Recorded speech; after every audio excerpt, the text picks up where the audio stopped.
Ang ginagawa mo tuwing umaga? Paano kang papatuka? Pag umaga, pagising mo, anong gagawin mo? Pinapalabas yung mga inay. Tapos hindi ko marinig. Kamaya. Pinapalabas yung mga ano. Yung mga kalapate. Kasi dito mga kalapate.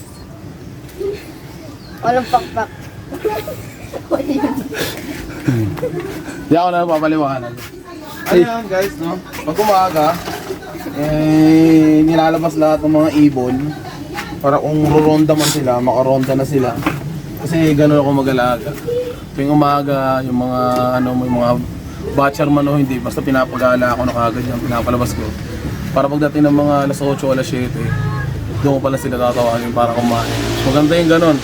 Para hindi yung pagkatapos kumain, saka pala sila lalabas.